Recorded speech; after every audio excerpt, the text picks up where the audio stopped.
Hey, good evening, guys. What's going on? Welcome, welcome, welcome. Right, so do me a favor. Let me know whether you can hear me clearly and whether you can see me clearly as well. I'm checking this. I'm not too happy about the video quality, so I might switch it over in a moment. But the most important thing is sound. So, can you hear me clearly?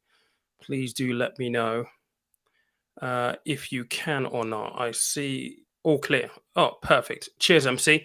I know that you've already got a question queued in here, so we'll get to that in a moment. Welcome, everybody. Really do appreciate you joining. This is kind of like an impromptu one. I just thought I'd pop on really quickly and just take some questions and yeah, have a little bit of an interaction essentially. Oh man, there's been a lot going on over the last week or so. I have got the edit to a short film that I've been shooting, and it looks great. It really, really does. I'm so excited to get it out, and I cannot wait. I cannot wait to get it in front of people for people to watch and view. Hopefully, it's going to be received well, but who knows? Anyway, there's still a lot of work to do in regards to that. But yeah, let's get to some questions. I did have a question earlier today. My inbox is in on IG. That's one of the reasons why I wanted to do this because I think the question kind of alludes to maybe the way people may be thinking when it comes to crypto specifically. But let's get to the questions are already in the chat here. So, MC, hey, how long does a correction typically last? Hope you're well. I'm good. Thank you for asking. Right. So the last market correction lasted about 5 years. So they seem to be constricting though. And I think that's maybe due to technology, maybe the fact that the markets are way more open and way more fluid than they used to be. So many may argue that it won't take 5 years for the next one once it happens, but the reality is we don't know how long a recovery is going to take. What we do know is that the last one took about five years roughly for the markets to recover to where they were. That is an important consideration clearly if you are sorry guys, I just need to let me just play around with this video quality. It is a really important consideration for you to consider in case you are obviously looking to build an investment portfolio or you're just starting out trying to build an investment portfolio. It is a really key consideration. So it is an important question. But yeah, but the last one is about 5 years. So try and, as much as you can, account for that whenever you're looking to start investing. Put it into your model. All right. Okay. Yeah, I like this, Joshua. Thank you for this, mate. Let me just pop this up here. Nice way to close off the weekend. Hope you're well. I'm good, mate. Thank you very much. Thanks for being here on a Sunday evening at 8:30. I will be having some additional guests. I'm trying to organize some guests. I've had a lot of people asking me to do like another marathon. I think you remember maybe about 2, maybe 3 months ago, I had this 5-hour stint. We had people on there from crypto, investing, property, forex trading. We had someone on there as well. People have been asking, when is the next one? I am trying to organize that right now, but speakers obviously need to give up their time. And it does take a lot of time to organize people, personnel, all that kind of stuff. I don't necessarily want to have guests speaking about the exact same thing. We will obviously touch on investing because that's important. We will touch on crypto because I guess you can't get away from crypto at the moment. But I do want to bring other guests in for other things that might be of interest as well. So if there are specific things that you guys think you would like to have somebody else come onto the channel and speak about, it doesn't have to be investment related. It could be business related or just anything in general. Just let me know and I'll see if I can actually source someone to come on. But yeah, we're trying to organize another marathon, a live session. It will probably be on either a Saturday or Sunday, maybe. But we're trying to do that at the moment. So cheers for that.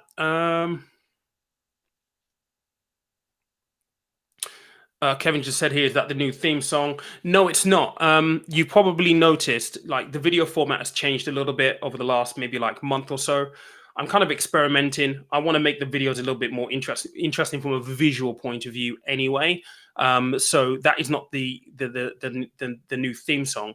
I'm using different music sets. I do have a really exciting project at the moment going on, which is musical related.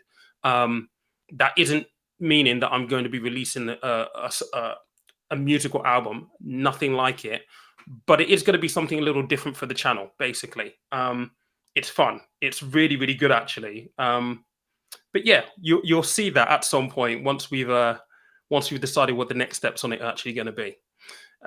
What's the topic for the video? We are literally just taking questions. So if anybody does have any questions, what's the topic for the video? Oh, the short film, if you're talking about MC.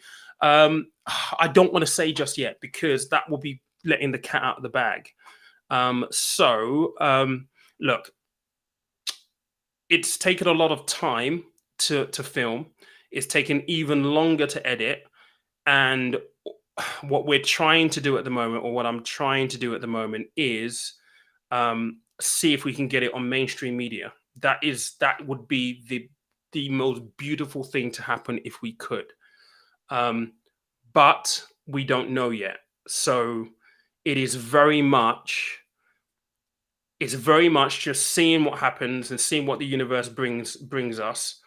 And if it can't end up on any other media channel or any other media stream, then we will have it here on the channel. So yeah, but it's still very early days. We're going through, we're around the second round of edits right now. We've got maybe one more edit to maybe chop it down, make it a little bit more pointed. I'm so excited for it though. I'm really, really, really excited for it. I shot it once, had to reshoot. The reshoot has turned out to be really, really good. So I'm very, very excited about it, but I can't give too much away at this point in time. Because yeah, it's going to be amazing though. It's going to be amazing. It's really, really good work. Let's have a look. What is the benefits of the new CAT system? You have to enlighten me, JJ. What do you mean by the CAT system? Unless I've missed something in the news, I haven't. Did you mean CAT system? Let me know what you mean, and I might be able to elaborate for me, and I might be able to give you a view.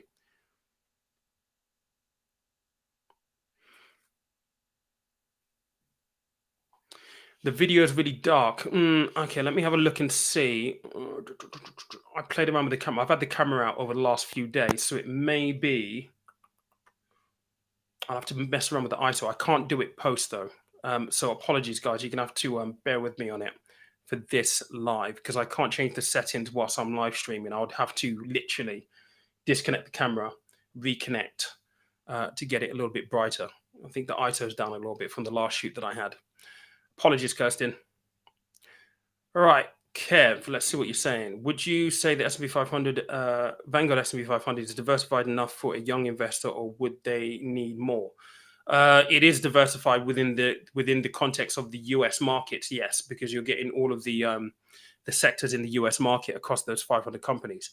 It's not diversified from a location, from a geographical point of view, because it's all in the US. So you haven't got Europe, you haven't got UK, you haven't got Asia Pacific, you haven't got anywhere else. It's literally just the United States, but it is well diversified within the state as a territory, but not globally.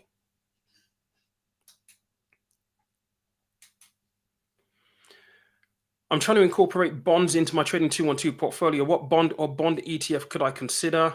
I just can't filter them or trust myself. Great to see you, by the way. Cheers, mate. Right. Okay. So this is where you probably trading 212. They haven't got the widest range of bonds available. I don't want to tell you exactly what to go buy, but maybe think about some global bonds, just like your investment, like equity investment, like in your shares and all that kind of stuff.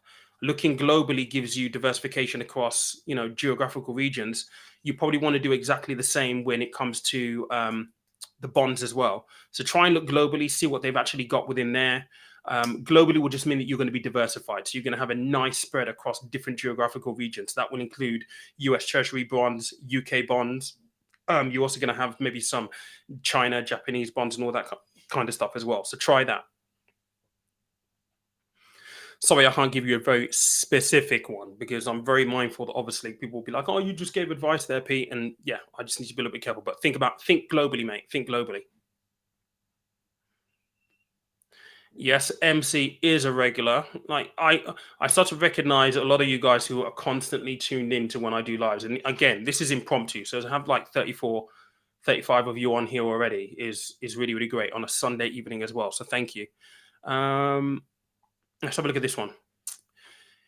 Is all in with global index tracker over 10 years too risky? 25% of funds to be reserved in cash. Well, that is subjective. I don't know your situation, so it's hard for me to actually say whether it will be too risky for you. But you have got a global index tracker. So you will have global exposure in a number of companies across sectors, across geographical regions. And you've got a 10-year time horizon.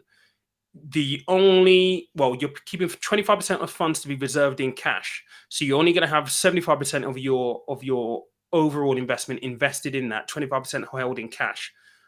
Some people might say 25% is pretty high to have in cash, but I mean, that's your choice. I would argue whether maybe 10 years, if you're in a 100% global tracker, whether you carry risk there, because the question will be, could you diversify that maybe with some bonds, maybe? Questionable. Have you got any property investments within that? You probably haven't, because it's a global tracker. So for what you've invested in, because it's global, you are diversified. You are investing for 10 years, so you're about right. You've got cash set aside as well. I mean, I say 25% is high, but actually you might be waiting for the markets to kind of crash, then invest at the time, or the markets to correct and invest and put money in. Without knowing your overall circumstances, I would say you don't look too bad.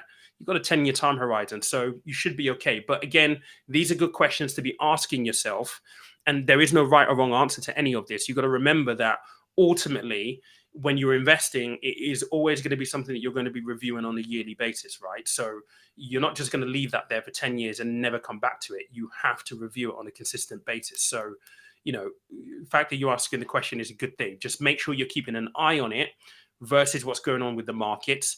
And when you invested, hopefully you had your goal in place for 10 years. What you want to do is at the time that you're reviewing it, whether it be every year or every 6 months or however often you choose, you're asking yourself, are you still on track to meet your goal? If you aren't, then maybe you need to do something. But if you are, then you should be pretty okay. All right, guys, there's 37 of you. There's 6 likes. Can you smash that like button for me? That would be really, really helpful. Thank you.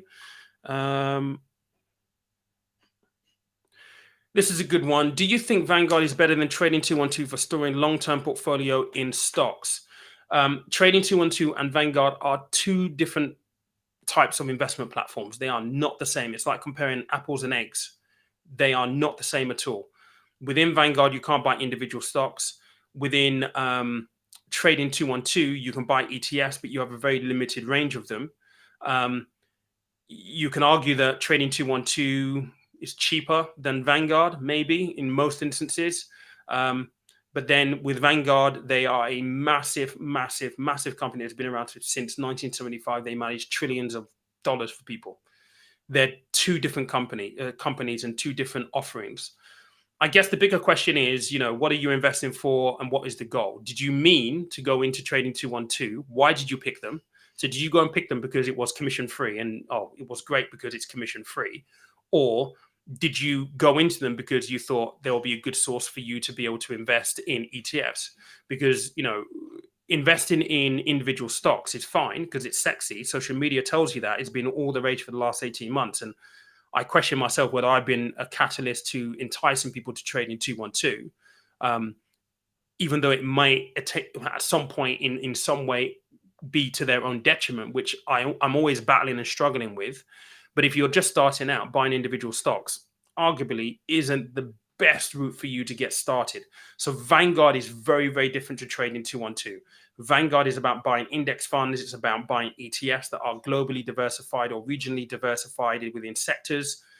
It's not the same as Trading 212. Trading 212 predominantly is for individual stocks, which carry a higher risk when you're investing.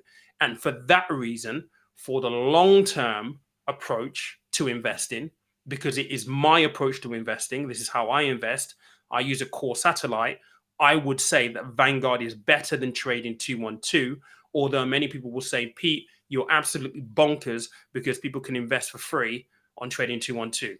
It's not always about free and what you can get for free. It's what gets you closer to your goal. That may be an unpopular answer, but that's my answer.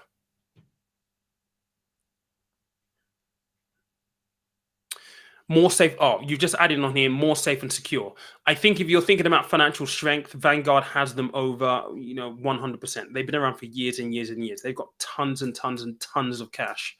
Trading 212, they are successful, yes, but they are relatively new incumbents. They don't have anywhere near as much in under management as Vanguard do, and therefore, from a financial strength point of view, which is important when you're picking a provider, Vanguard have them beat, definitely.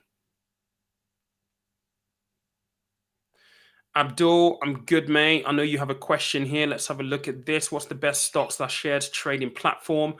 There's a few of them. I've just spoken about Trading 212 there. They're not, I don't think that they're still not opening accounts here in the UK.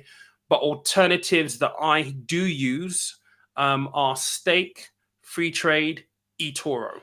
Those are three that are really, really good. They each have their own merit. So, for example, Free Trade will give you access to the UK and US stocks. So you can buy Tesla, Amazon, American stocks, and UK stocks on Free Trade. Stake are US based only. So you couldn't buy any UK ones, which maybe you're not interested in UK stocks, but from a diversification point of view, maybe should be a consideration. And they don't have an ISA. Free Trade do have an ISA. Stake don't have an ISA at the moment. eToro, they're great. They're really, really big, very, very popular, but they don't have ISAs. With eToro, you can also hold your crypto in there as well. I'm actually going to be reviewing a new provider. Well, not a new provider, but another provider tomorrow, on Tuesday, which is great for individual stocks, for cryptos, for ETFs. And they actually do something that the reason why I'm doing the whole video with them is because of this one thing they do, which I think is absolutely amazing, which will change the way people approach investing in crypto and bring it into more kind of like the traditional sense of investing.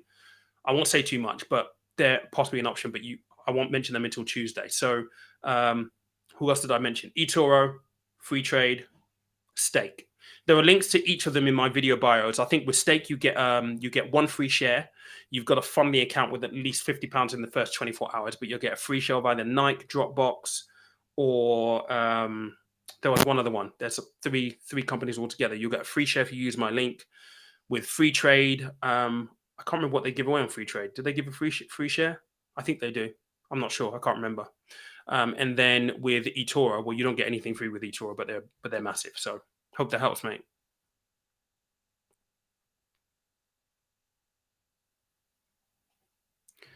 Okay, cat and Cass, like, are they both the same thing? Can you elaborate for me? Yeah, I like this. Someone's cued into the fact that I am a Marvel fan. Mate, listen, I've seen it twice already. I'm going to go see it a third time. Like, with all of the Marvel movies, I've seen them more than once in the cinema because, like, it's an event, in it. So, Shang-Chi was awesome. I thought it was really, really good. Better than I expected, really, to be fair. So, yeah, I can't, mate. I'm telling you what, man. This Phase 4 is going to be so, so good. I mean, like, the Eternals looks awesome. Spider-Man No Way Home, that looks freaking awesome. I can't wait, man. Marvel Phase 4 is going to be amazing. It's going to be really, really, really cool. Black Widow, I don't know. It just felt as though we had too much of a break between like the last Avengers movie to that one, that I just felt like they didn't have that much momentum. But yeah, Shang-Chi was awesome. It was amazing. Esther, what's going on? Happy Sunday. I do not have enough to max out my stocks and shares ISA with Vanguard, but would like to start investing in individual stocks. How does CGT work? Would I need to pay tax on US stocks? You're going to pay tax on US stocks because you're going to have the dividend withholding tax on all US stocks if they pay dividends. So you will pay tax there. The good news is that you can reduce it from 30% down to 15% if you fill in a W-8 Ben form. And the other bit of good news is, even if you do reduce it down to 15%, you're going to get your dividends with the money already taken out. So it's not something you've got to be mindful of actually paying for yourself. It's all going to be taxed at source.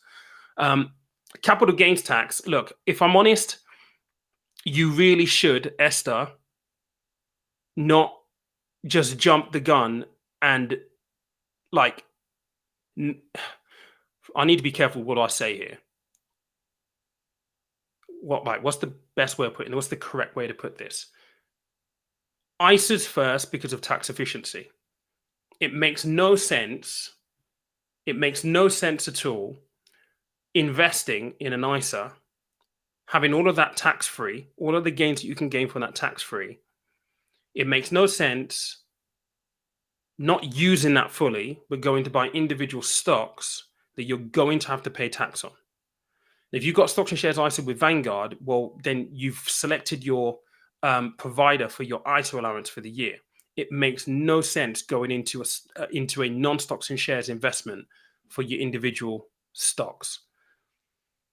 Hopefully, you've done the research on the individual stocks. But ultimately, if you do that, you are going to have to pay capital gains. You're going to have a £12,300 allowance, so you won't pay anything up until £12,300. Anything over that, you will. But you've got a large cushion there, so you probably won't have to pay it. But I don't know. I'm thinking about this from my financial planning head on. It makes no sense to me at all. It just doesn't, and I have to tell you that. But ultimately, it's up to you what you do. But you won't have to pay any capital gains tax unless you have a capital gain of more than 12,300. If you think that you won't, then don't worry about it. You can do it, but it just doesn't make any sense going for a non-ISA investment if you haven't maxed out your ISA investment. The individual stocks is way riskier than what you're going to have within Vanguard anyway, and Vanguard typically perform pretty well regardless. So I don't know, it just doesn't compute for me. But I just thought it's up to you what you do, but I just thought I'd tell you. Let's see where we are.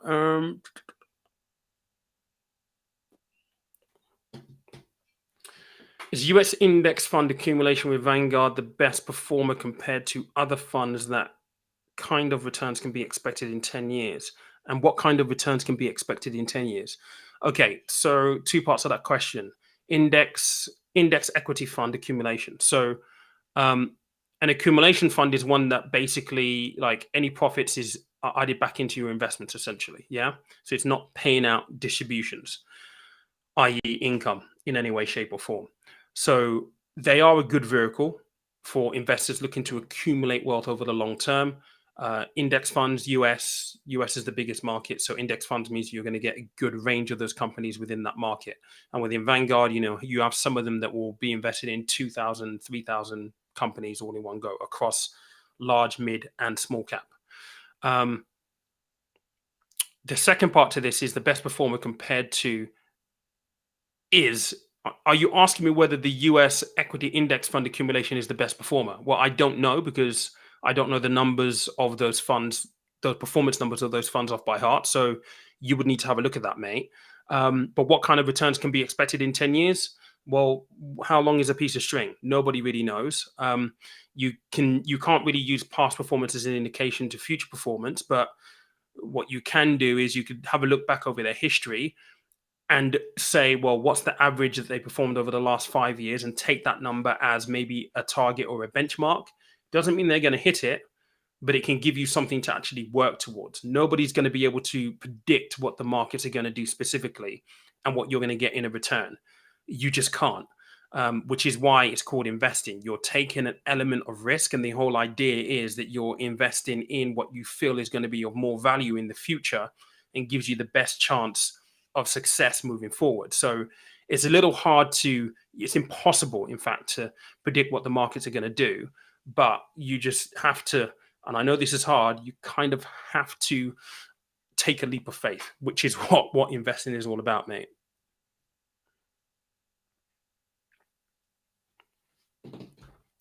Do you recommend investing in TQQQ or UPRO, which is 3x, which is a 3x of the S&P? I don't recommend investing in anything specifically. If you want to invest in those particular funds, you have to understand why you're buying it and whether you feel they match your goals and your investment appetite. It's not for me to tell you go and invest in that particular fund, because I don't know anything about your circumstances, and I don't know whether those funds are going to be appropriate for what you're looking to achieve. So What I would say is, if you're trying to toss up the two and you're trying to decide on which of the two you should be investing in, then you need to be paying attention to the key informations document and the fund fact sheet. Read those and ask yourself the question, which one do you feel is going to give you the best outcome? And number two, which of the two best fits within your philosophy, your objectives, and the goals that you want to achieve? That's the best way of narrowing down which one you should invest in. Obviously, taking into consideration, fees and past performance and all that kind of stuff. You need to do a thorough analysis of where they're invested, what they're invested in, what sectors, what the diversification or the portfolio makeup is across the two. Maybe do a little bit of research on, each of the sectors or specific things if they do have a theme, what they're invested in. But I can't tell you go and invest in that one over this one, because that will be classed as advice, and that will be wrong of me to do that, not knowing what your circumstances are. But hopefully what I've just said there gives you a few points when it comes to things to maybe just look at when you're trying to select between the two.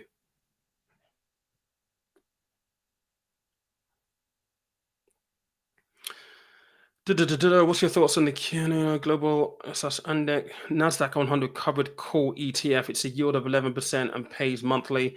I have at least 20 years until retirement and my mortgage is finished. You've got a covered call ETF there. So I would be looking at the detail of them. I'm not familiar with this particular ETF. So without actually having a look at it, I would not be able to tell you. And again, this is one where, it's got a yield of 11% and pays monthly. So 11% over what period of time? What's the historic data on that? Where is it invested? Does this actually match your risk? This is the kind of stuff that I would be looking at. That to me doesn't sound like a standard ETF. I could be wrong. There's something else going on there. I would want to see the details of this before I could actually even make any really tangible comment on this. But if you've got 20 years till retirement, your mortgage is finished, a yield of 11% and pays monthly. I'd need to have a look at it, mate. I cannot give you even thoughts on it without actually having a look at it. It's not one that I'm familiar with. Anything I said would just be maybe just dabbing in the dark. It would be pure speculation, but I would need to have a look at it. GT, thank you very much, mate. Really do appreciate. You're one of the regulars as well. You're always commenting. I do appreciate it. Thank you so much as well for tuning in. Is the S&P 500 getting overheated? Quite possibly. I mean, look, this is the question that everyone's asking at the moment, that, are we all investing at the top of the market? That question has been raving for the last year, not just, for the last week, 2 or a month. That people have been asking that legitimate question for a very long time. The S&P 500 is at all-time highs. And one of the risks that you need to obviously bear in mind, and this is the thing of social media and why sometimes it knocks me off, some of the stuff that I see sometimes, is that, yes, we do need to invest. Yes, there is money to be made when you're investing. However, where is the downside risk? Nobody ever thinks about the downside risk properly. Like, really, the downside risk of investing right now, not just in the S&P or anywhere, is the fact that pretty much if the market is at an all-time high, you are getting in at a high. And that means if the market trails off and corrects, then potentially you could have quite a long way down. Now, the reality of it is this. We don't know when the market is going to tail off. We don't know. People have been speculating about this for the last year, maybe even 2, right? And if you're investing, this is what it's all about. It comes with the territory. It really, really does. MC asked earlier, how long does a market correction typically last for? The answer to that, well, last time it was 5 years. So if you are investing, the question you should be asking yourself is, if you feel, or if it is true that the S&P 500 is overheated right now, and you're going to be getting in at all-time highs, do I have enough time in my investment strategy to ride out any potential crash or correction that might happen? And if it does, what are you going to do? Because a lot of people go into investing at the moment because, oh my God, everything's everything's great at the minute. Market's at all-time high. Everyone's doing what everyone typically does, get in at a peak instead of buying down low. And if you're investing monthly, pound cost averaging, fantastic. Just carry on doing that For people who have lump sums, there may be more of a strategic view that need to be taken, but ultimately the underlying sentiment is exactly the same. Market crash come tomorrow makes no difference, or at least it should make zero difference to your investment approach. Zero. Because hopefully you've got a goal. Hopefully you've got a timeline where you are committed to invest into, right? And ultimately your approach will have considered the fact that the market might crash tomorrow. If you've never thought about that and you're worried about the S&P 500 being overheated, then you have a problem. Because when the market does crash, what are you going to do? And most people don't know the answer to that question. The answer to it should be, hopefully, if you've got everything thought through, it doesn't matter. I'm just going to carry on. If you're pound cost averaging, investing monthly, continue just plow stuff in. It's okay. You're buying the dip. You're buying the dip all the way through. If you've got a lump sum in, well, you're going to have to sit tight. And unfortunately, that is the truth. The S&P 500 may be overheated. It is at a all-time high. It's still running at all-time highs. Does that mean you don't invest? Well, if you don't, you could miss out on another 40% worth of growth in the next 12 months. You could, because you decided to wait.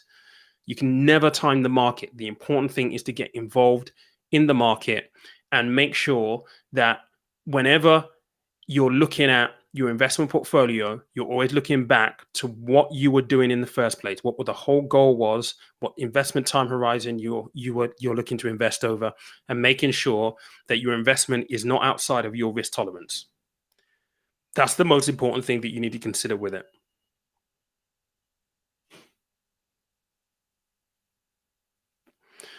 Let's have a look at this. The theory that the Chinese market is going through the sort of crash the rest of the world has coming. Look, it is quite possible, mate. But again, we don't know what's going to happen. And this is the thing, right? So again, I need to be a little bit careful what I talk about here, because the amount of people that I've spoken to who've been like, I'm just going to throw a load of money into emerging markets, which will include China, by the way.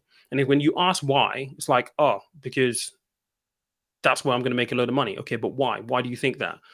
I read this, or I saw this, or I watched this. And it's like I talk about global diversification all the time. It is so important. It is really, really important. If you went and put, a ton of money into the emerging markets, into like China, for example, right now, you would not be very happy at all. You probably inflicted yourself with a loss that you didn't need to carry in the first place. Meanwhile, if you're in a diversified global portfolio, you only would have had a small portion of your money within the Chinese market. And it's fine, because you know what? You'll be doing fine elsewhere. It's risk management. It's really, really important. We need to try to not get caught up with the hype of this stock, this market, this. Like, other people's news is not your news. Like, disregard a lot of that nonsense. You have to ask yourself, what is the best way for you to invest for your goal, your time horizon, your risk profile, and so that you can invest in the safest way possible. That's the important thing. The Chinese market, yeah, it's suffering right now, right? And yes, that might be coming for the rest of the world. But again, we've been speculating this for the last 12 to 24 months. It might happen. It might not happen. If it does happen, well, it happens. But we don't know when it is going to happen. I always say to people, expect that the market is going to crash. Go into it expecting it's going to crash, and make a plan for it. You have to know what you're going to do. And it's really, really hard to know for sure until it happens. And that's the unfortunate truth.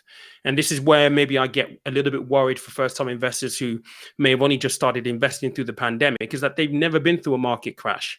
And many people will really, really, really, really panic when it does happen, and they won't know what to do because they've never been there before. Whereas the experienced guys will be like, oh, it's cool. It's fine. It will come back.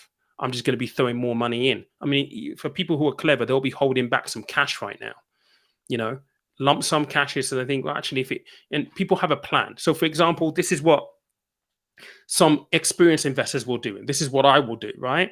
If I look at a market and I think, okay, so the market is at, let's just say 7,000 right now. If I see a correction where it comes somewhere in the region of 6,000, I'm putting more money in. If it goes to 5,000, I'm putting more money in. You need to have a plan for it. And again, like YouTube is beautiful and everything like that. It does give like information and all that kind of stuff, but we need to be careful with the kind of stuff that we put out because we do influence people and just, yeah, we just need to be careful. So look, it might happen, it might not. We don't know when it will. I'm sure that it will at some point, but look, if it happens, it happens. It's got to be within your plan. Some of the questions are being deleted for a reason, not sure why. It depends what the questions are. Like on my channel, if people post links, they don't get accepted because I get spammed a lot in the comment section for the videos. So you'll notice that they're relatively tidy. I think the last time someone was spamming me in here, I did put like a thing on there. I can have a look and see. But what is the question? If you try and pop it in parts, we'll see what we can do. That's for GT, by the way. Right, let's have a look. Consider the market might be down at most around 20%. What would you think about leveraging buys on eToro or buying? Mate, listen, if you're using leverage, you better know what you're doing if you're using leverage. I don't do any of that stuff. I mean, if you're going to be looking at leveraging, then you're not investing, you're trading. So trading is a completely different skill set to what I talk about on the channel. Whether the market is down 20% or not, it makes no difference at all to the fact that you are leveraging. If you get it wrong, you're going to owe a lot of money. So just be mindful that you understand exactly what you're doing because it is trading, it's not investing. And again, you're asking about those two funds there. I can't tell you what to do with it, mate, especially if you're going to be looking at leveraging. You need to make sure that you're comfortable with the risk that you take with leveraging, because not only do you have your investment risk, you have the leveraging risk as well. So it's a double whammy. You have to be okay with that. I cannot provide you comfort in saying, yeah, mate, go for it. You'll be fine. I would never do it, so I can't tell you to go and do it. And I would never do it because I am not a trader. I'm a long-term investor. I take a long-term view, buying assets that I feel will appreciate in value over the next 10, maybe 15 years. I'm not concerned with the short-term gains or any of the sort. I don't care about it. I don't need it. But my circumstance will be very, very different to yours, Darsek. So unfortunately, mate, I can't really tell you what to do there, and I can't really nudge you in the right direction because it's not my game. I don't trade. Have you heard of the Threadneedle European Index Funds, and what do you think of them? Threadneedle are freaking awesome, mate. They are really, really, really, really good fund managers. So most of the stuff that they do is very, very, very well researched. They're kind of like BlackRock, massive. Well, not as big as BlackRock, I don't think, but they are very, very, very, very well researched. Any company that they have within their index funds would have been thoroughly looked at, which means like sitting down with their board, possibly even actually having a seat on their board as well to make sure the company is going in the right direction. Very, very, very, very well researched.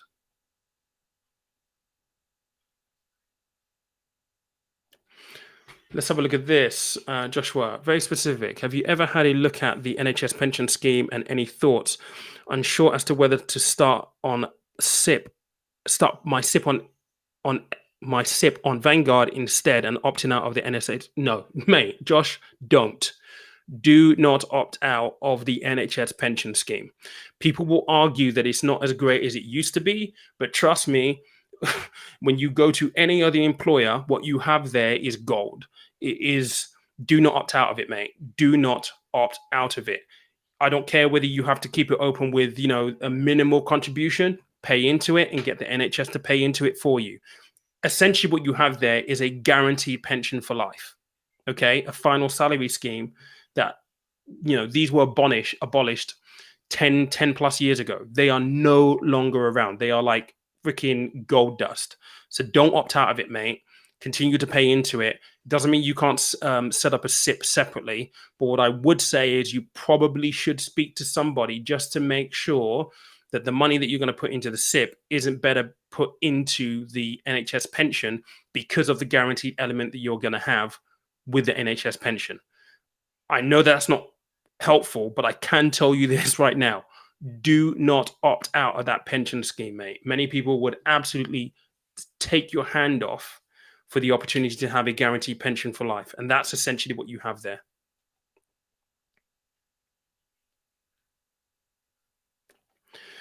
Quick question: if you had to pick out of Vanguard or Fidelity, which would you pick?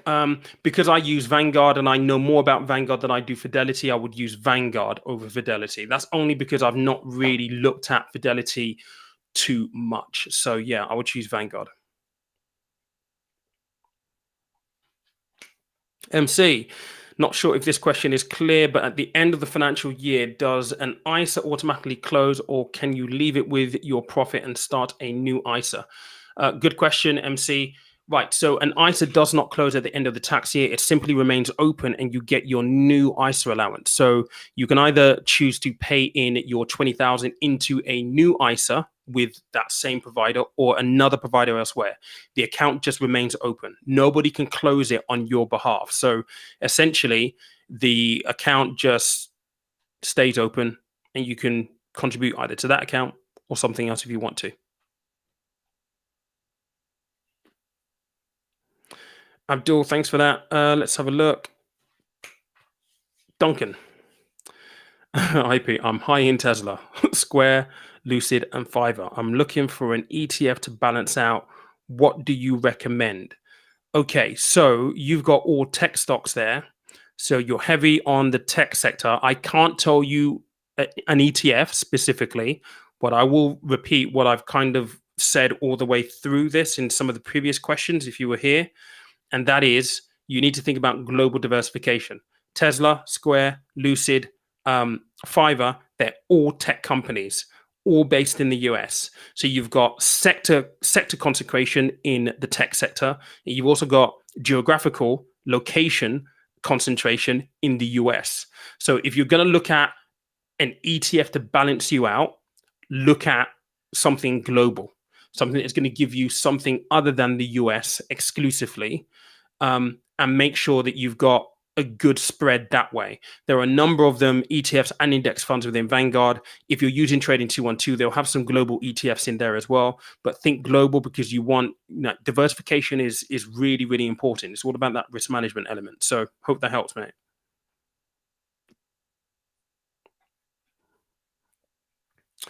What do you think about, I'm not sure, Invest Engine? What do you think about Invest Engine? You're not sure. Invest Engine, they've been really, really good. I mean, like I said, I did a review video for them maybe 3.5 weeks ago. Really, really good company. It's founded by the guy who started Gumtree, I think it was. They are relatively new, but they do have financial backing because the guy who started Gumtree is a millionaire. But if you go and watch that video, a couple of things that they do really, really well is on their DIY portfolios, it is really, really, really cheap. And if people are looking for low cost providers, then they are one of the cheapest around. The main thing you need to be concerned about when it comes to the ETFs, or if you're buying ETFs, which you will be doing with them because you can't buy individual stocks, you just got to pay for the spread. That's it. In addition to things like, the tax reports, the CGT calculations that they do for you, that is pretty unique. There's not a lot of providers that actually help you calculate what CGT you should be paying. So I think they're pretty great. I have got a little bit with them. I haven't got a lot. As I start to manage, I've got so many providers now that it's almost impossible for me to use every single person that I review. And I try to, whenever I do a review video, I try to make sure that I use them first and see what the interface is like and the experience. The guys at Invest Engine have been very, very, very good. Like in conversation with them, whenever I needed help, they were right there. You've got people like Adam there. But you've got to make your own decision, mate, at the end of the day. They are giving away 50 quid to get people on board so that they can test the platform, so on and so forth. But you do have to make your own decision. I think the only thing you could probably argue with them is that they are relatively new. So for some people, that may be an absolute no-no. They were like, well, I want to make sure that my provider's been around for a number of years. Other people won't care, but I think that's probably the big thing that isn't in their favor, the fact that they are relatively new to market. But my dealings with them, they've been very, very good. And yeah, like more ETFs are just being added on a consistent basis all the time as well. You can build your own portfolio in there. You can manage it pretty easy. It's low cost. I like it.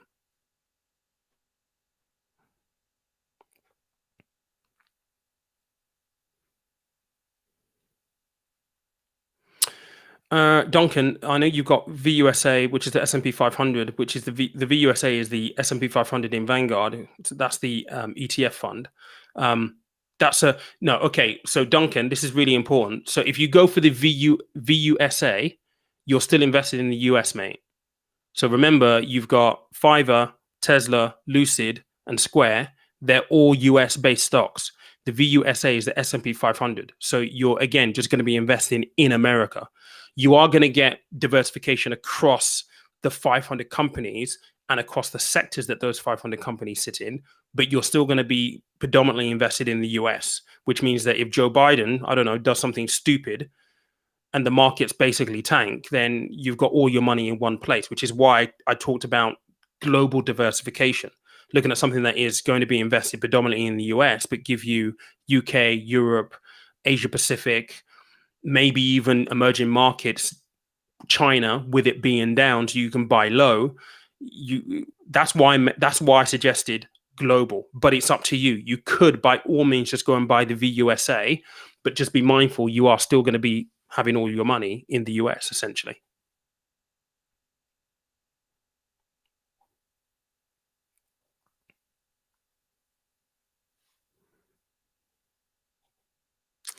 Are junk funds viable for dividend income? Do you mean, what do you mean junk funds? Junk funds or junk bonds? Because there are junk bonds, which is all about the credit rating of the company. The rating affects the coupon or the rate that you get from the bonds. I've never heard the phrase junk funds before. REITs, though, they have to pay a large proportion of their income or the money that they generate in dividends or repayment to people who buy into it. So for dividend income for income purposes, REITs are really, really good. I'm sure you mean junk bonds there, mate. Maybe I'm wrong, but yeah, they could be really, really good for dividend income. But again, I would question, like, REITs will have risks. Like your bonds, relatively lower risk, but still a little bit of risk in there. If you're looking for dividend income specifically, why don't you just go for dividend aristocrats? That would be my big question, because with REITs, you've got to remember, like, there are challenges within REITs themselves. If you've got a REIT that is heavily invested in things like commercial property, I mean, storage units have been really, really big recently. So there's more profitability, one would argue, within the storage unit sector of the REITs or retail, like real estate kind of like pool that they would invest in. But if you've got a REIT that is invested in, kind of like, I don't know, other commercial properties that aren't storage, then potentially you're going to go into one that may be suffering a little bit. So yeah, junk bonds, I see that, Asif. So yeah, you need to weigh up the pros and cons, mate.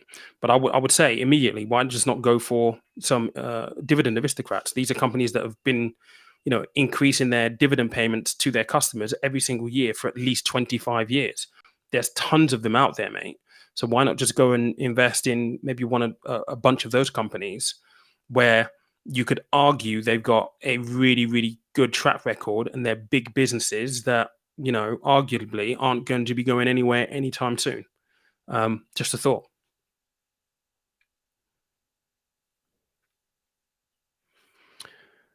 All right. We've got 39 likes. Let's go for some more, guys, if you can. That'll be appreciated. Liam. Can I have both a cash and stocks and shares lifetime ISA contributing into both? Looked online, can't seem to find an answer. Gov website doesn't have a definitive answer. Okay, cool. So let's take a step back and think about what a lifetime ISA is and the allowance for it. Okay, so your lifetime allowance, I'm talking pensions there. Your lifetime ISA limit is £4,000. Now, You can invest in a stocks and shares lifetime ISA and a cash lifetime ISA within a tax year. That is fine. But you need to make sure that you don't exceed £4,000 when you combine the two of the accounts together in value. Okay, so in other words, you can have £2,000 or £1,000 in the cash ISA, then the remainder in a stocks and shares lifetime ISA. That's fine as long as you don't go over the lifetime ISA allowance, which is £4,000 for the tax year.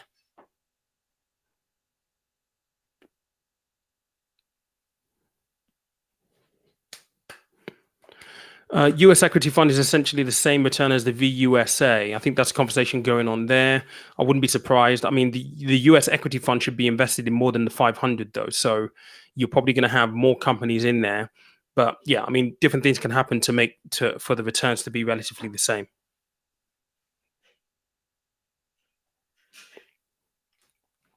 Why isn't savings and investment taught at schools? This should be important as science, math, and English. Preach. Tell me about it. I do know this. Oh, it needs to be said so many times, and I wish that the guys in Parliament would just pull their finger out. But hey, there you go. Great content, very interesting about reducing the dividend withholding tax. Not heard before. Yeah, just make sure that you fill in the W8 Ben form. So whichever provider you use, they should opt you to fill in that form as part of your sign up process. So it's a W8 Ben form. I'm just going to pop that in the chat. W8 BEN form. So make sure you keep an eye out for that. The most providers will have them available. So yeah. Right, where was I? Oh my God. Okay, here we are. Right, there's quite a few questions here. Sean. Hi Pete, I'm planning to buy a house over the next year. I'm wondering where to park my money. I'm tempted to invest in Vanguard, 80% bonds, 80% bonds, 20% equity, lifetime strategy fund. Is this a good idea?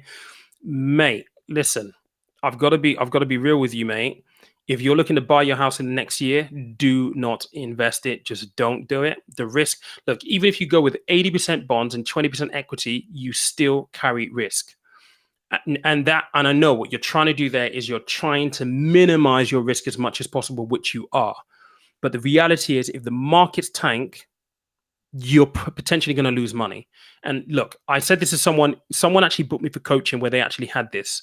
They invested in something. Well, they invested in crypto, which isn't the same as the Vanguard one that you're looking at. It's way more high risk. But the crux of the story is this. She invested and she lost $5,000 and she was buying a house.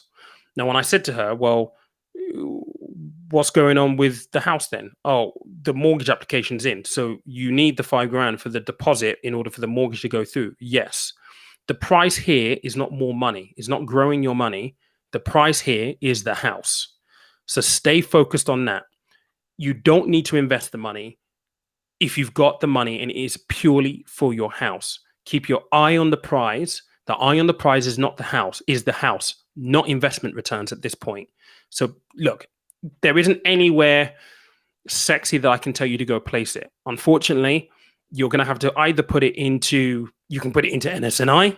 So that will give you a little bit of an interest. You'll be entered into draws maybe. So you can win, I don't know, 50 quid, 70 quid a month, maybe £1 million. You might be really, really lucky. You can pop it there. That has zero risk whatsoever. It's tax free. If you're going to pop it anywhere, pop it there or just pop it in cash in your account. And I know that's painful, but that's the truth, mate. You don't want to go chasing returns and luck goes against you. The markets crash and then you lose £2,000-3,000. You don't want to do that, mate. So keep your eye on the prize. The prize really is the house. It's not investment returns. Carl. Hi, Pete. Open my ISA account with Money Farm and also have a cash ISA with Monzo for 3 years. And I contributed into it this tax year. Can start to invest in the same ISA with Money Farm. Okay. Carl. Can you just answer for me in the comments if you're still here? Have you paid into both this tax year? What I mean is, have you paid into Money Farm and Monzo this current tax year? And are they both stocks and shares ISAs?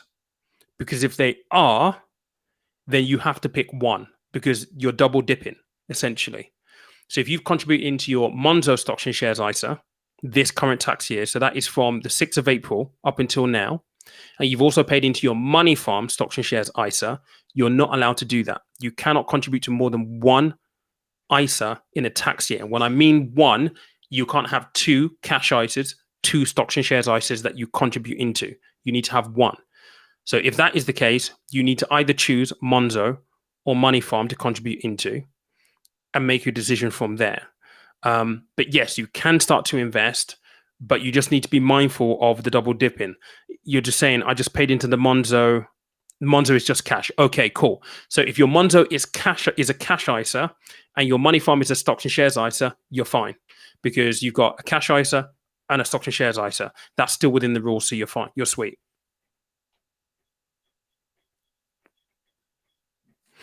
Are you allowed to buy? Are you allowed to buy and sell stocks within an ISA? Yes, you are. So basically, Kevin, you can have a stocks and shares ISA.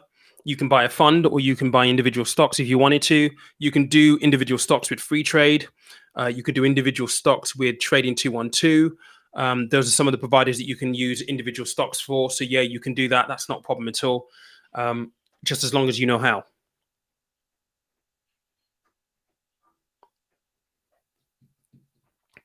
I've transferred funds from emerging markets to US equity index funds recently, both funds with Vanguard. Reason for the change was volatility.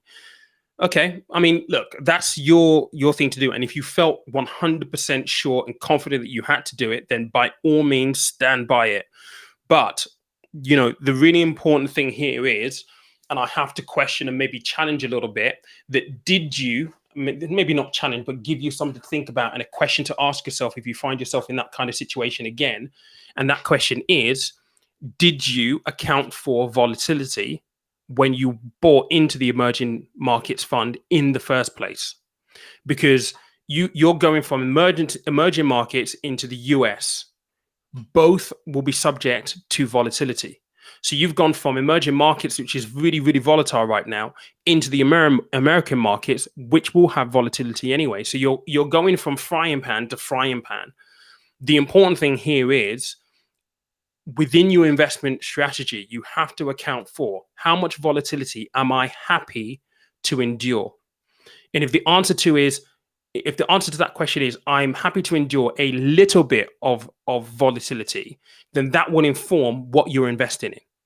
So that will question whether you should be invested in a 100% equity fund or whether you should be invested in an equity fund which also has some bonds in it. These are really fundamental questions, like, that at the beginning dictate everything, because volatility, you cannot get away from it. Whatever you invest in is going to have volatility, but you can control the amount of volatility that you encounter on your investment journey. That's why we go through things like risk questionnaires when I do one-on-one coaching, because people need to understand right from the get-go, where is your natural risk profile? Are you balanced? Are you cautious? Are you adventurous? If you're balanced, then you will be expecting to have less volatility than someone who is really, really adventurous. It's a really, really key question. But if you've gone from emerging markets into US markets, just know that you are going to have volatility in the US markets as well. You can't get away from volatility when you're investing, but you can control the amount of volatility that you experience if you take into consideration your risk profile and your time horizon of how long you're looking to invest for.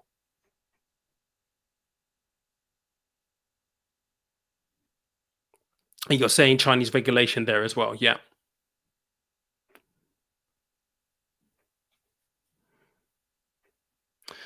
I stopped investing in the Virgin Markets Fund due to volatility too. I'm waiting for it to go green before I sell and put the money into an ESG fund. Yeah, I mean, guys, I just have to question, where's the global view here? Because if you've got a globally diversified investment portfolio, these moves shouldn't really make any difference at all, because you would have factored that in right at the beginning. And if these are things, because you got to remember, like, one market will do fine, another market will suffer. If you're invested in all of these markets, are you going to change your approach and sell down every single time and move into something else every single time? Like if you're investing, it should just be set and forget, because you're pre-planning your strategy at the outset. You're not just jumping into something because, oh, this is one that everyone's talking about, that it looks promising. It needs to be within your investment strategy and your thought process at the very, very, very, very beginning. So my question here, because we've been talking a lot about emerging markets, and it seems to be a bit of a theme amongst a number of you, moving away and going into something else. You need to think globally, because globally you're looking at the entire world, different jurisdictions, different economies. If one economy suffers, another one's going to do really, really well. So you have that counterbalance. You need to be thinking about that within your investment portfolio, within your investment strategy altogether. This is all about pre-planning. So just be mindful of that, because you're not going to get away from volatility. And I'll probably question that. This is where I hate my industry. We don't really talk about risk profiles and all that kind of stuff and how that all plays in. I mean, if I do a video on it, it'll be boring because no one will watch it on YouTube. But it's a really important practical factor when we look at building investment portfolios. We spend an awful lot of time making sure that we get the risk profiling right, because when you're invested in the markets, like I said before, you can control the amount of volatility that you encounter by getting the risk profiling right in the first instance. So global, guys, global, just trying to minimize your risk, certainly within volatile markets. Global markets will help you spread that risk, help you manage that a little bit more.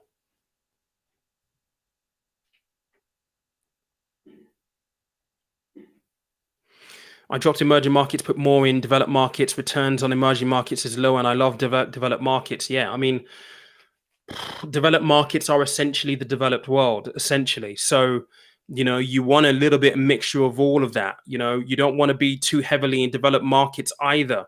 You want exposure across almost everything. The question is at what exposure level, because, whilst if emerging markets are dropping right now, that potentially for institutional and professional investors presents an opportunity to buy low. So if those markets are down right now, institutional investors will be looking at thinking, okay, is there an opportunity to pick up something at a good price here? It's the same thing if you're buying stocks. It's the same thing if you're buying something to resell later on. The institutions will be looking at thinking, where's the optimum entry point? And whilst they can't time it, they have a lot of data, a shared load of data that they can look at, and they will have a plan. You kind of need to have a plan to that as well. So moving between markets, you have to be careful with it, because you just have to be really, really careful. Again, this kind of stuff should be at the forefront of the planning before investing, and all that kind of stuff actually happens. But it's good that you guys are actually thinking about it, though, and you're looking at the different markets, and you're looking at, where the returns are. Again, think about, the immediate returns. They're not what you're working for. That's not what you're investing for. You're investing for the long-term view. Do you still feel as though that market is going to get you to where you want to go? Is it going to contribute towards your goals, towards the returns that you need to achieve? That really is the question. It's not the immediate returns that you're seeing right now. Yes, if you're reviewing it and you're looking at it right now, hopefully you're looking at it in relation to, okay, why did I go into the emerging markets? What was my expectation? Why is it off track? Is it off track to the point that it's going to derail me from my goal, from where I want to be?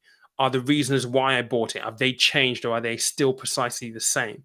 Those are the questions that should dictate whether you move something out of something into something else. I mean, I've got to do a video. I've got so many videos in my head that I need to do. Earlier this year, I bought 4 cannabis companies, all of them doing really, really badly. But one in particular has had a lot of bad news. So I'm actually going to be in the process of reviewing that fairly shortly. But the plan for the 4 companies was hold it for 4 years, first term, US, Biden, Harris administration, legalization. It looks like Biden's taken a little bit of a of a turnaround. I don't want to legalize it, maybe decriminalize it. So therefore, I'm looking at this one company out of the 4 that I narrowed down. I mean, I started looking at 15 stocks altogether and narrowed down to 4. So I'm having a look at this one company because they've had some really, really bad press, and it looks like they've had some mismanagement as well. So in my review of this, I'm looking at, right, why did I buy it? What were the reasons behind it? Has anything changed? For me, something has materially changed because guess what? There is rumored mismanagement now. So I need to decide. I'm about 43% down right now. I need to decide whether I bite the bullet, cut my losses, and move into something else, or whether I keep it. Those are viable, consistent, tangible, reasonable questions to be asking. Even if you are buying funds and investing in funds, you have to ask yourself those questions.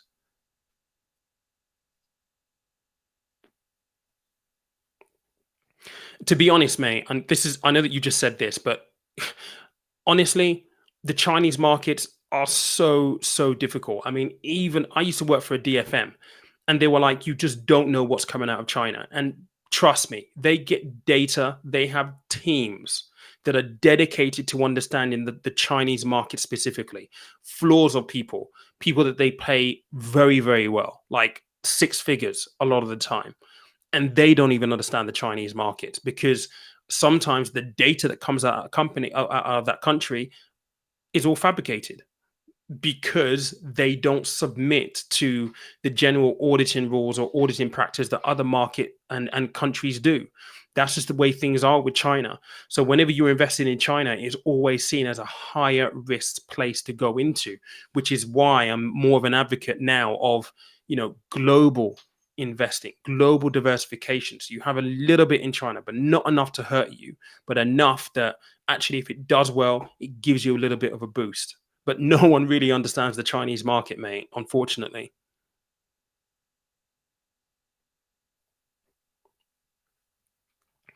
If you have $1,500, which you want to invest quite aggressively to get the most out of the gains and take a lot of risk, would you use leverage? And which EU, UK platform offers such leverage and loans? Right. I would not take leverage because that's not how I invest. Okay. But if you want to know the platforms that will offer you leverage, Trading 212, eToro will both offer you leverage. eToro is probably the one that you would use because they are available in the most amount of countries. And they probably have quite a bit available in terms of things that you can invest in, including things like crypto and stuff. If you don't already use them, there's a link in any of the videos on my channel, so you can use that as well. But yeah, I wouldn't do it because I do not use leverage.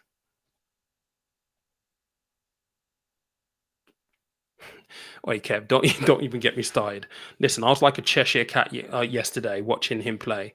His return to Old Trafford is absolutely incredible. It's a shame I couldn't be there. Oh my God, what an absolute legend.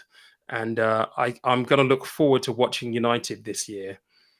And you know what? We probably won't shoot the lights out. But I tell you what, with him in the team, you can see the mentality shift already. I mean, let everyone pay attention to him. You've got Bruno, you've got Pogba, you've got all these other threats in the team as well. And I think that goal from Bruno yesterday was just like, you can pay all your attention you want to Cristiano, but don't leave me hanging because I will punish people. And that goal was absolutely incredible. Kind of stole the show in the end. But yeah, Ronaldo's return is welcomed. He's an absolute legend.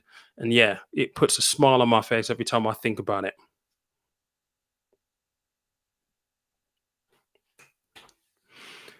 Chickpea Slayer, love the podcast. Great for the commute. Keep up the good work. I will never invest in the Chinese market for ethical reasons. Yes, I mean, for many investors, they don't like the Chinese market for ethical reasons, but appreciate the feedback on the podcast. Thank you very, very much.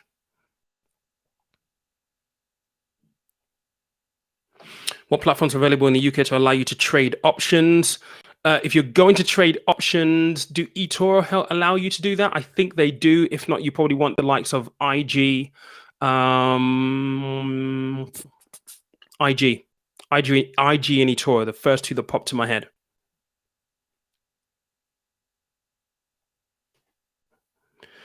Should I be looking at a personal investment account if I haven't maxed out my ISA yet? No. I mean, you want to max out your ISAs first. I mean, tax efficiency first is the rule. It's the first rule of investing. Tax efficiency first. So try and max out your ISAs and then go to like a general investment account from there. And then you can build up money in your general investment account, then use it to feed your ISAs later on once you've maxed it out. So yeah.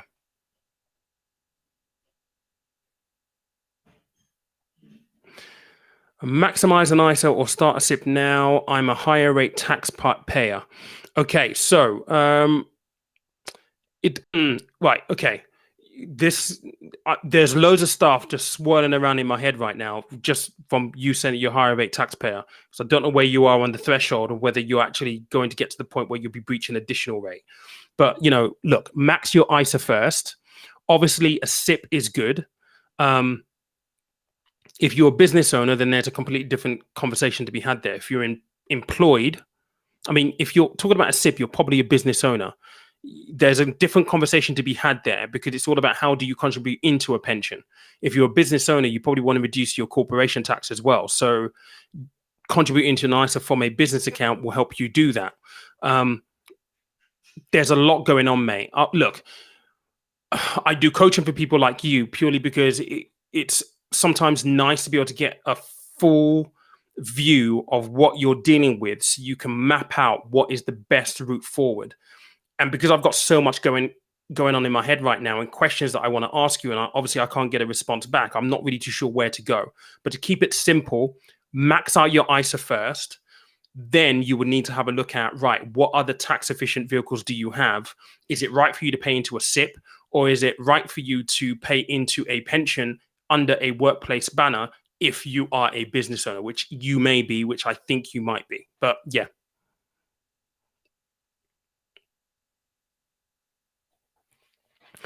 Do you know Vanguard gives a higher rate of return figure than it returns? As an example, I have 20K in ETFs. My return rate is 9.54, but I gained at most 1,200 through currently about £1,000. I don't know what to tell you unless I actually see the details for it. You do realize that you got to take off any ETF fees and stuff like that as well, right? So you need to have a look at that. And there may be some spreads as well that aren't accounted for. So without seeing it, it's hard for me to say. But yeah, you're going to have your ETF fees in there. You may have some spreads as well that you also need to pay. You also need to bear in mind, depending on where you're invested, there might be some other fees and stuff like that in there as well.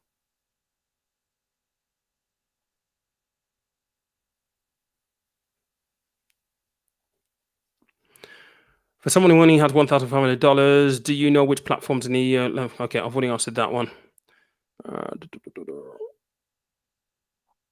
What should someone do if they have more than 20K? Max out your ISAs, then move on to general investment accounts. Happy pre-Monday, good vibes. Cheers, mate. Have you heard of Rob Moore, and do you recommend his personal finance books? I've not heard of him, mate. That might be one for me to watch up on. Can you explain the lifetime allowance on pensions, please, Pete? Do you pay the tax on anything over the allowance or the whole lot? Been reading into pensions, and this part has confused me. Okay, really good question, Liam. So your lifetime allowance is basically a limit on what you can accumulate into an ISA across your lifetime. Okay, so the lifetime allowance currently is £1 million, which means that all the way through your working life, you can save into a pension and you can accumulate £1 million. And that is a combination of your contributions and any investment returns that you basically get. So it's £1 million. Now, there is a charge if you go over the £1 million. And the charge is 55% the last time I checked on anything over the £1 million.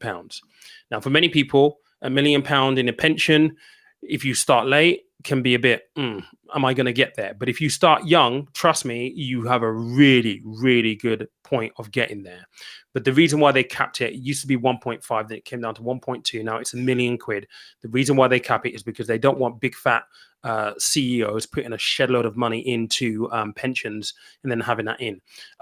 In terms of the tax side, you will pay 55% was the last time I checked, was the rate on anything over that £1,000,000, essentially.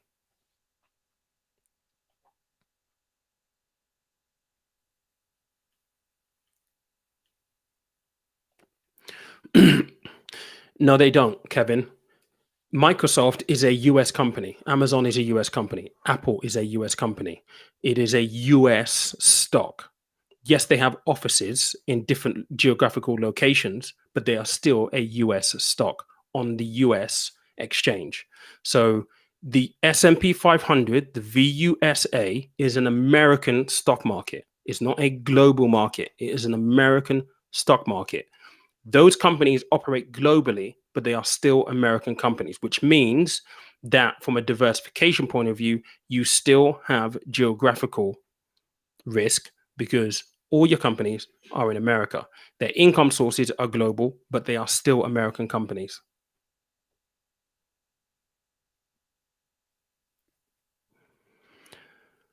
I'm just reading your comment, Liam. Thank you very much, mate. Appreciate it. Making everything easy to understand, especially in the UK, as most of us are based. That's why I focus on UK, mate. I don't have that much interest to pander to an American audience because they've got loads of people on their doorstep creating content.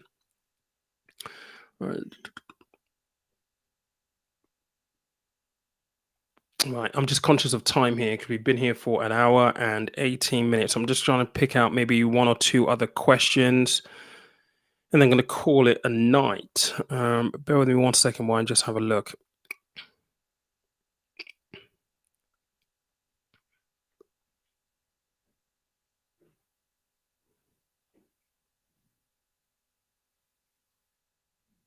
Okay, let's take this one from Liam. I was paying into trading 212 ISA and Moneybox ISA same tax year. Didn't know the rule and stopped the Moneybox one. Hope HMRC taxes on Moneybox and not. So if they wouldn't, HMRC won't tax you, mate, because both of them are ISAs. You're just not allowed to contribute to both in one tax year. So you've got to pick one. So if you've chosen trades in 212 over Moneybox, that's completely fine.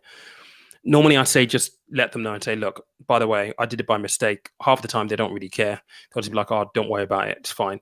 But yeah, you should be fine, mate. You shouldn't be a problem at all.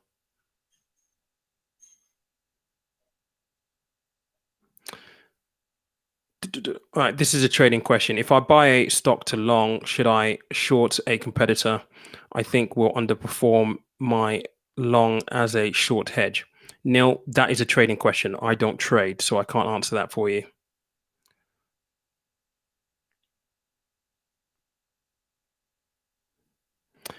Hey, Edna, how are you? Look, I'm really looking forward to our session. So yes, thank you for sending everything back as well. But yes, good evening to you.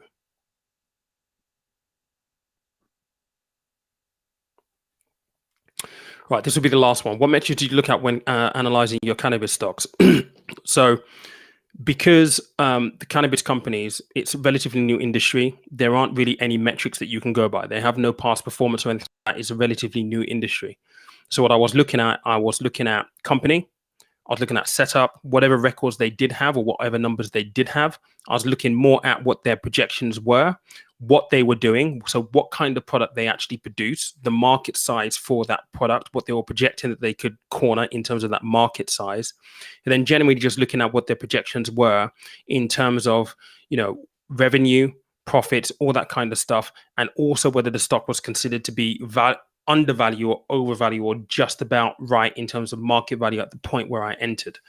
So those were my criteria when looking at it, but there were no kind of like existing metrics that you could have used to find out what their balance sheet was saying, because most of them are really new companies, mate. So the risk on those were really, really high because you don't have a track record. It's not like Coca-Cola where you can see how much money they've got on their balance sheet, what they've got in their bank account, how many bottles of Coke and servings they sold over the last year and what it grew on the year before. None of that was available. So there's just a couple of things there. All right, guys. I appreciate you for being here. There was a good number of you, to be fair. 73 of you on at this point in time. Really do appreciate it. Some people saying, Avius, really enjoy your channel, P. Have you heard of the Fundsmith Fund? I haven't heard of that one.